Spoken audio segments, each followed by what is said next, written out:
9,30,00,000 mile দূর থেকে সূর্য তাপ দেয়।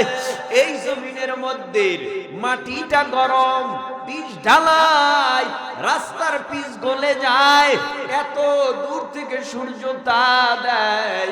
এই জমিনের মধ্যে যারা থাকি, সূর্যের গরম সহ্য করতে না পারিয়া গাছের ছায়ার নিচে যাই, ফ্যানের বাতাস খাই, নিজে হাত পাখা দিয়া বাতাস করি, তারপরেও কলিজা ঠান্ডা হয় না।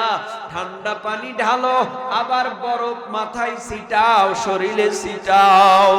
এই জমিনের মধ্যে সূর্য এত দূর থেকে তা দেয়, সূর্যের গরমে জমিনের মধ্যে পানির পিপাসা লাগে, আবার জমিনের মধ্যে পানির অভাব নাই।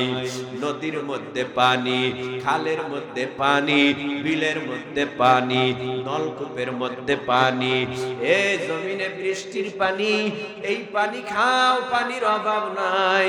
হাসরের ময়দানে বৃষ্টির পানিও নাই, হাসরের ময়দানে নলকূপ নাই, হাসরের ময়দানে টিউবওয়েল নাই, হাসরের ময়দানে পানি দিয়া কেউ সাহায্য করবে না। ময়দানে কি পানির পিপাসা লাগবে না? ও যুবক, ও তরুণ, ও কিশোর, ও দাড়ি পাকা চুল পাকা মুরব্বী বাবা, ও পর্দার আড়ালের মা, শোনো, কেমন একটা ময়দান হবে, আল্লাহ কেমন একটা ময়দান বানাবে। ওই ময়দানে চাপকল ঢিপকল পানি নাই, উপর থেকেও পানি পড়বে না। ওই ময়দানে শুধুমাত্র আমার নবীর হাতে হাউজে কাউসারের পানি, এছাড়া হাসরের জমিনে কোনো ছায়া নাই, বাড়ি নাই, ঘর নাই। ওই বাড়ি ঘর ছাড়া হাসরের ময়দান, আরশের নিচে ছায়া ছাড়া আর কোনো ছায়াও নাই। ওই ময়দানে সব মানুষগুলি দাঁড়াবে। ময়দানটা কত ভয়ানক হবে একটু চিত্র শোনাই, অন্তরের কান লাগাইয়া আমলের নিয়াইতে আমার প্রতি ভালোবাসা বাড়াইয়া কথাগুলি শোনো। আমি যে কথাগুলি শুনাই আমার বাবার কথা না, পিসাবের কথা না, গল্প না, হাদিসের কথা, কোরআনের কথা শুনাইয়া যাই রে যুবক। ওই হাসরের ময়দানে মানুষের 9,30,00,000 মাইল দূরে সূর্য থাকবে না। আল্লাহ বলবে, সূর্য আর দেরি নয়, তাড়াতাড়ি যা, হাসরের ময়দানের মানুষের মাথার উপরে চলে যা। হাসরের ময়দানে মানুষের মাথার অতি নিকটে 9,30,00,000 মাইল দূরের সূর্যটা চলে আসবে। আল্লাহ বলবে, সূর্য, তোর মধ্যে যত পাওয়ার, সব পাওয়ার গুলি আজকে হাসরের জমিনে সারিয়া দে। সূর্যের গরমে ওই হাসরের মাটিটা পুরে তামা তামা তামা। কেন লোহা না, কেন পিতল না, কেন তামা বলা হয়? মুফাসসিরিন মুহাদ্দিসিন ইকরামরা বলেন, লোহার গুণ লোহার কাছে, পিতলের গুণ পিতলের কাছে, তামার গুণ হলো তামার কাছে। তার মানে তামার এক পাশে আগুন লাগলে অটোমেটিক অপর পাশ গরম হয়ে যায়। সূর্যের গরমে হাসরের জমিনটা পুরে তামা মানে আগুন হয়ে যাবে। ওই ময়দানে মানুষগুলি দাঁড়াবে কিভাবে? নবী বলেন, ক্বালান নাবিয়্যু সাল্লাল্লাহু আলাইহি ওয়াসাল্লাম, ইন্নাকুম মাহশুরুনা ইয়াওমাল কিয়ামাহ হুফাতান উরাতান গুরুলা। ওই ময়দানে মানুষগুলি খালি পায়ে, খরম নাই, জোতা নাই, উলঙ্গ, পরনে কাপড় নাই, লুঙ্গি নাই, পায়জামা নাই, শরীরের মধ্যে জামা জামা নাই, পরনে কাপড় নাই, ওই ময়দানে মাথায় হেলমেটও নাই। মানুষগুলি দাঁড়াবে কয়দিন ওই হাসরের জমিনে সূর্যের গরমের নিচে? কয়দিন দাঁড়াবে? কয় মাস দাঁড়াবে? আমার আল্লাহ বলে ইয়াউমান কানা মিকদারুহু 50,000 সানা, 50,000 বছর হাসরের ময়দানে মানুষগুলি বিচারের অপেক্ষায় দাঁড়ায়া থাকবে। আল্লাহ বলবে সূর্য তোর মধ্যে যত পাওয়ার আছে সব পাওয়ার গুলি ছেড়ে দে। সূর্যের তাপে হাসরবাসীর মাথার তালুগুলো টাস টাস টাস টাস করে ফেটে মগজগুলি উতলায়া পড়বে, জিহ্বাটা ঝুলবে, পানি পানি পানি পানি পানি, কলিজা শুকায় গেছে, পানির বিভাজায় কলিজা বাইটা যায়, ডানে বাম সামুন পিছনে কোনো সাহায্যকারীও নাই। ওই ময়দানে 10 মাস 10 দিন গর্ভদায়িনী মা আমার পাশে থাকবে, আমার বাবা পাশে থাকবে, ভাই পাশে থাকবে। ওই ময়দানে মুরিদ, ওই ময়দানে পীর, ওই ময়দানে উস্তাদ, ওই ময়দানে ছাত্র, ওই ময়দানে একই জায়গায় পাশাপাশি দুই পায়ের তালুর নিচে যতটুকু মাটি, এতটুকু মাটির উপরে দাঁড়ায়া থাকা লাগবে বিচারের অপেক্ষায় 50,000 বছর। ওই ময়দান সম্পর্কে আল্লাহ এক আয়াতে জানায়া দেয়, ওই ময়দানের মানুষগুলির হালাত কি হবে। ইয়া আইয়ুহান নাসু তাকু রাব্বাকুম ইন্না জালজালাতাস সাআতি শাইউন আযীম ইয়াওমা তারাউনাহা তাযহালু কুল্লু মুরদিআতিন আম্মা আরদাআত ওয়া তাদউ কুল্লু যাতি হামলিন হামলাহা ওয়া তারান নাসা সুকারা ওয়া মা হুম বিসুকারা ওয়ালাকিন্না আযাবাল্লাহি শাদীদ। আল্লাহ বলেন, হে গোটা দুনিয়ার ইনসানের দল, ইয়া আইয়ুহান নাসু তাকু রাব্বাকুম, তোমরা আমি আল্লাহরে ভয় করো। কেন ভয় করবা? ইন্না জালজালাতাস সাআতি শাইউন আযীম, কিয়ামতের প্রকম্পন, ভূমিকম্প বড় মারাত্মক। ওই ময়দানে আমার আল্লাহ জালজালা পয়দা করবে, ওই ময়দানে আমার আল্লাহ নিজে হুঙ্কার দিবে। ওই ময়দানে, ওই ময়দানে, ওই ময়দানে আল্লাহ পাক রব্বুল আলামিন ভূমিকম্প ঘটাবে। ওই ময়দানে কেউ কারো দিকে তাকাইতে পারবে না। আমার আল্লাহ নিজে হুঙ্কার দিবে, রাগান্বিত হবে। আল্লাহ বলবে, আজকের রাজত্ব কার? বল আজকে কার ক্ষমতা? লিমানিল মুলকুল ইয়াউম। না না না না, ডান থেকে আওয়াজ নাই, বাম থেকে আওয়াজ নাই, সামনে থেকে আওয়াজ নাই, পিছন থেকে আওয়াজ নাই। না, নমরুদ বলবে আমার ক্ষমতা, সাদ্দাত, হামান, কারুন, ফেরাউন, নমরুদ কেউ বলবে না আমার ক্ষমতা। আল্লাহ বলবে লিমানিল মুলকুল ইয়াউম, বল আজকের রাজত্ব কার? কোনো সাড়া নাই, শব্দ নাই, আওয়াজ নাই, নিস্তব্ধ হয়ে যাবে।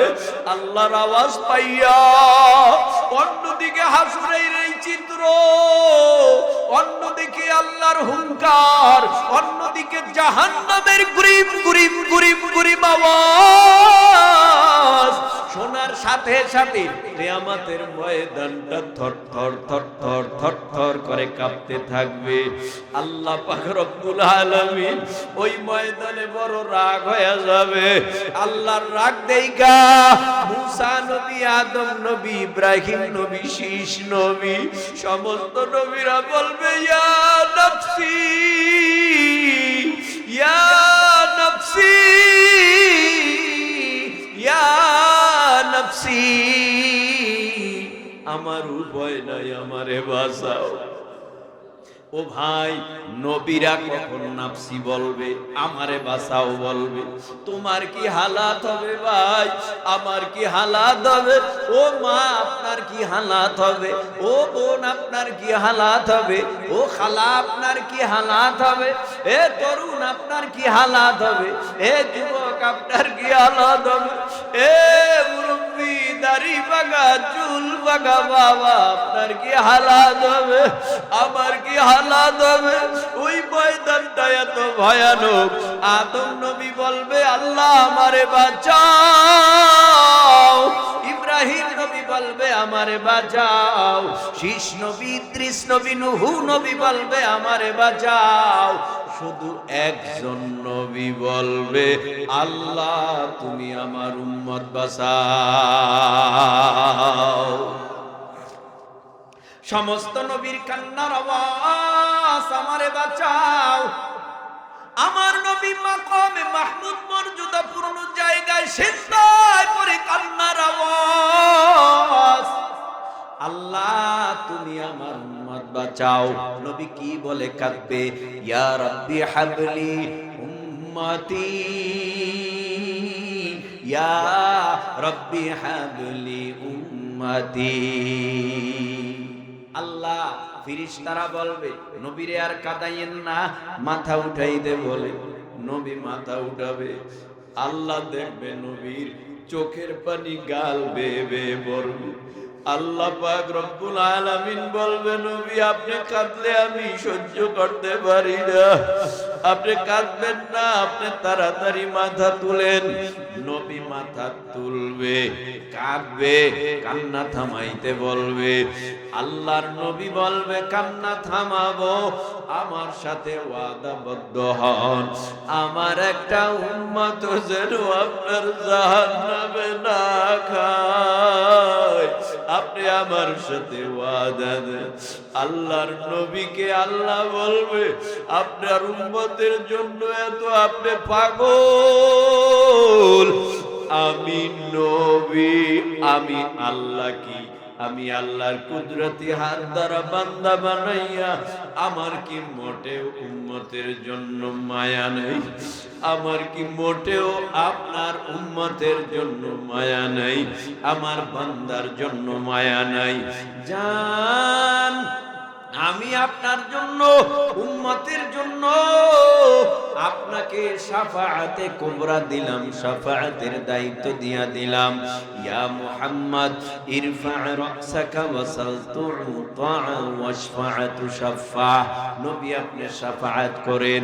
নবী এবার পাইকারি হারে শাফাআত করবে বটে, তবে সাহাবীদের মধ্যে থেকে ডেকে বলবে ও আবু বকর, ও বেলাল, ও উমর, আলী, দেরি নয় জাহান্নামের ঘেটে যাও, আমার বড় ভয় লাগে, আমার উম্মত যদি এবার জাহান্নামের গেট দিয়া জাহান্নামে যায়, আমি আল্লাহ সেটা কেমনে, আমি নবী কেমনে সহ্য করব। তোমরা একটু পাহারাদারি করো জাহান্নামের গেটে যাইয়া। এই তো নবীর পাগলামি, উম্মতের জন্য নবী এত কাঁদা কেঁদেছে, এখনো মদিনার রওজায় বসে কাঁদে। নবী আমার কিয়ামতের ময়দানেও কান্না করবে। এই দিকে সূর্যের গরমে উম্মতেরা কষ্ট পেয়েছে, নবী এইবার ডাকবে এদিকে আসো, আমি নবী এই দিকে, উম্মতেরা নবীর আওয়াজ পাইয়া নবীর পিছনে দৌড়াবে, ও নবী আমরা আছি, কয় আমার হাতে একটা নিয়ামত আছে, আমি নবীর হাতে এক পেলা পান করে যাও, 50,000 বছরের মধ্যে উম্মত তোর কলিজা আর গরম হবে না, তার মানে ঠান্ডা হয়ে যাবে। নবী ডাক দেবে, একদল উম্মত দৌড়াইয়া নবীর কাছে গিয়া হাজির, অন্যদিকে আর একদল উম্মত আসবে। হঠাৎ ফেরেশতারা দেয়াল লাগাইয়া দেবে, পর্দা লাগাইয়া দেবে, হাউ হাউ করে কান্নার আওয়াজ দিবে উম্মতেরা, ও নবী আমাকে নিয়ে যান, আমাকে শাফাআত করে। ফেরেশতা ফেরেশতারা তো আমাদেরকে আপনার পিছে আসতে দেয় না। নবী আবার দৌড়াইয়া দেয়ালের কাছে আইসা বলবে, কি ফেরেশতারা, আমি না উম্মত দরদি, আমার উম্মতকে কেন আসতে বাধা দাও? ও পয়গম্বর, আপনার বিদায়ের পর এরা আপনার সুন্নাতের অনেক অবমাননা করেছে, আপনার সুন্নাত মানে নাই, আপনার দিন বাড়াইছে কমাইছে, বেদাতের মধ্যে লিপ্ত ছিল। ও পয়গম্বর, এরা দাবি করে উম্মত, আপনি কি বলবেন বলেন? নবী তখন গোসা হয়ে যাবে, রাগ হয়ে যাবে। নবী বলবে, সহকান সহকান সহকান লিমান গায়্যারা বাদি, দুরহা দুরহা দুরহা, তোরা আমার উম্মত না। এই বলে নবীর থেকে হালাক হয়ে যাবে, এই দিকে হাউজে কাউসার পান করবে। এবার মোহাব্বতের নজরে জিহ্বা নাড়াইয়া উঁচু আওয়াজে বলো না, ভাই আমার আপনার হাউজে কাউসারের দরকার আছে না নাই? হাউজে কাউসার বড় প্রয়োজন হবে আমার আপনার হাউজে কাউসার। এই হাউজে কাউসারটা বিনা মূল্যে খাওয়া যাবে না, মূল্য দিতে হবে। কয়টা? বলে না বলে না বলে না, কয়টা কয়টা? এক নাম্বার নামাজ, দ্বিতীয় নাম্বার কুরবানি। এবার মোহাব্বতের নজরে জিহ্বা নাড়াইয়া উঁচু আওয়াজে বলবেন, নামাজ 5 ওয়াক্ত পড়ার দরকার আছে না নাই? কষ্ট হইতেছে আপনাদের? হ্যাঁ, তাহলে আওয়াজ বন্ধ কেন? উঁচু আওয়াজ দিবেন, উঁচু আওয়াজ দিবেন, এমন আওয়াজ দিবেন যারা নবীরে গালি দেয়, সন্ত্রাস বলে, নবীকে গালি দেয়, উপহাস করে, কোরআনের বিরুদ্ধে, ইসলামের বিরুদ্ধে, খানায়ে কাবা বাইতুল্লাহর বিরুদ্ধে যারা উপহাস করে, এমন আওয়াজ দিতে হবে বেঈমানরা যেন থরথর করে মুসলমানের আওয়াজে জমিনে পড়ে স্টক করে মারা যায়। কিন্তু আমাদের আওয়াজ দুর্বল হওয়ার কারণেই বেঈমানরা আজ সচল হয়েছে। কেমন সচল ছিল? মুসলমানদেরকে দাবায় রাখার ষড়যন্ত্র কম করা হয় না। যার গলার আওয়াজ বাড়ছে তারই বলছে হক কথা বলা যাবে না। বয়ান লেখা দিত, লেখা বয়ান দেবা, যা বলবা কবরের বয়ান করবা, হাসরের বয়ান করবা, দেশ নিয়ে কথা বলার দরকার নেই। বুঝেন নাই? দেশ নিয়ে কথা বলার দরকার নেই, সংসদ নিয়ে কথা বলার দরকার নেই, মন্ত্রী এমপি নিয়ে কথা বলার দরকার নাই, মেম্বার চেয়ারম্যান নিয়ে কথা বলার দরকার নাই। ও ভাই, যেটা চোর সেটা মন্ত্রী হলেও চোর, যেটা ডাকাত তারে ডাকাত বলতেই হবে, সে যদি এমপিও হয় সে ডাকাত। বলতে হবে আমাদের সত্যকে সত্য, মিথ্যাকে মিথ্যা। কথা বলেন ঠিক কিনা? মিথ্যাকে মিথ্যা বলতে হবে, সত্যকে সত্য বলতে হবে। কারণ আমাদের টুটি চেপে ধরেছিল, টুটি চেপে ধরেছিল, আমাদের টুটি চেপে রাখতে পারে নাই। এদেশের ছাত্র জনতা যখন রাজপথে হাজির হয়েছে, গুলির উপরে গুলি করেছে, লাশের উপরে লাশ ফেলেছে, আলেমদেরকে জেলবন্দি করেছে, বহু মানুষকে ফাঁসির কাস্টে ঝুলিয়েছে, তারপরে হকের আওয়াজ বন্ধ করতে পারে নাই। এ জমিনের মুসলিম জাতি ঐক্যবদ্ধ যখন হইয়া রাজপথে হাজির হয়েছে, বেঈমানরা পালাইতে বাধ্য হয়ে গেছে। এ দেশ খুব কঠিন দেশ। এই দেশের মানুষ নীরবতা পালন করে, চুপচাপ থাকে, কিন্তু যখন আবার এই দেশের মানুষ বুঝে যে না, এরে দিয়ে দেশের মান থাকবে না, সম্মান থাকবে না, ইজ্জত থাকবে না, আমাদের দেশ এরা ষড়যন্ত্র করতেছে, না, একে বাদ দিতে হবে, একে বাদ দিতে হবে, তো বাদ দিয়ে দিছি।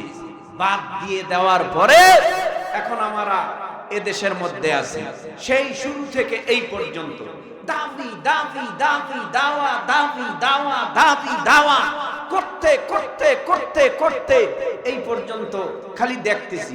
গতকালকেও দেখলাম টুঙ্গি ইজতেমার ময়দানের নিয়া গুতাগুতি, মই মাইরেই ফেলাইছে চারজন। আজিব ব্যাপার, সাতজন নতুন খবর, সাতজন মাইরেই ফেলাইছে, আজিব ব্যাপার। কোন তবলিকে, কোন তবলিক যারা করে, এই তবলিকের লোক তবলিকের মারতে পারে? তবলিকি কোন ভাইরে মারছে, বুঝতে হবে আসলে এরা তবলিকি দাওয়াত না, এরা সন্ত্রাসী সেজেছে, এগুলি বুঝতে হবে।